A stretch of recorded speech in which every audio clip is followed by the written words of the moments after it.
আকবরুল কাবাইরি আরবাআ, চারটা গুনাহ আছে সবচেয়ে বড় বৃহৎ গুনাহ।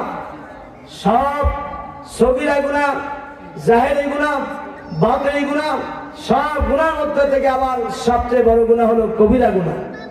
গুনাহে কাবীরার মধ্যে আবার চারটা স্তরে গুনাহ আছে।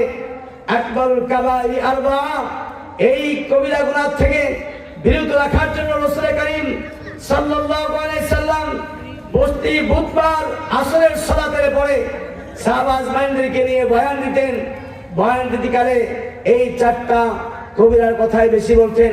আকবরুল কাবাইরি আরবাআ, আকবরুল কাবাইরি আরবাআ, এক নাম্বার গুনাহ থেকে তোমরা বাঁচো, সেটা হলো শিরক থেকে তোমরা বাঁচো।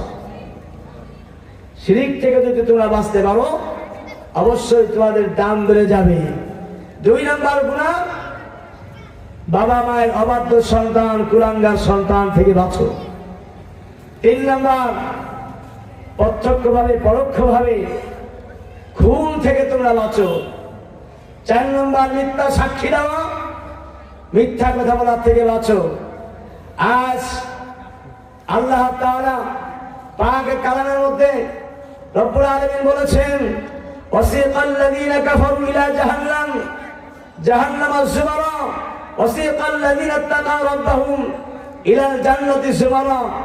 যারা এই কোরআন থেকে তোমরা দূরে থাকবে, কোরআনকে যারা মানবে না, তোমরা হয়তো ভাবছো আমাদেরকে মনে হয় ছেড়ে দিবে না। এই কোরআন না মানার জন্য তোমাদেরকে হাঁকাইয়া হাঁকাইয়া জাহান্নামের দিকে না হবে।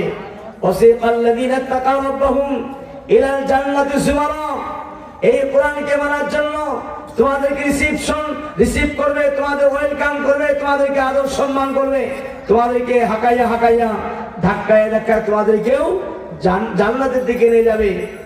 এই স্তরটাকে তোমরা ভালো করে বুঝে রাখো। আল্লাহ তাআলা বলছেন, আল্লাযীনা ইম্মাক্কানাহুম ফিল আরদ আকামুস সালাত ওয়া আতুজ যাকাত ওয়া আমারু বিল মারুফ ওয়া ইয়ানহাউনা আনিল মুনকার। আল্লাহ পাক কালামের মধ্যে বলেছেন, তোমরা কি মুসলমানের দাবি করো?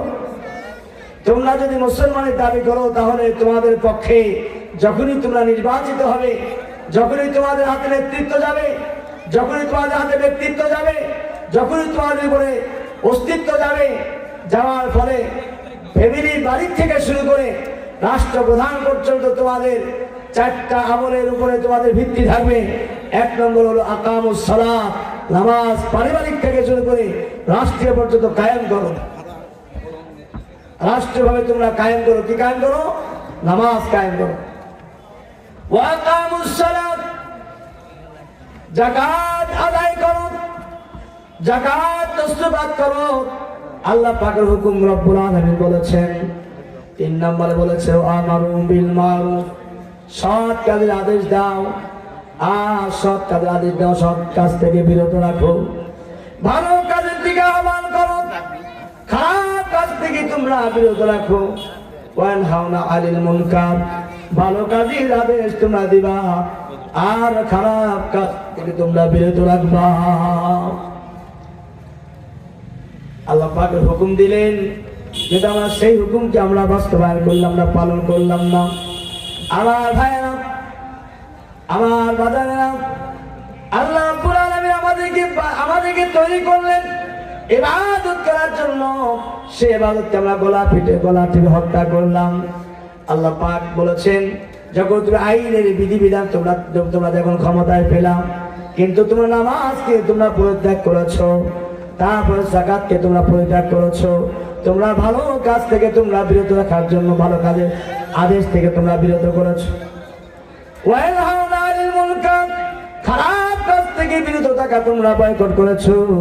উলাইকা হুমুল কাফিরুন হাক্কা, তোমরা অবশ্যই আল্লাহ পাকের কাঠগড়া থেকে, আল্লাহ পাকের হাত থেকে তোমরা রক্ষা হতে পারবে না।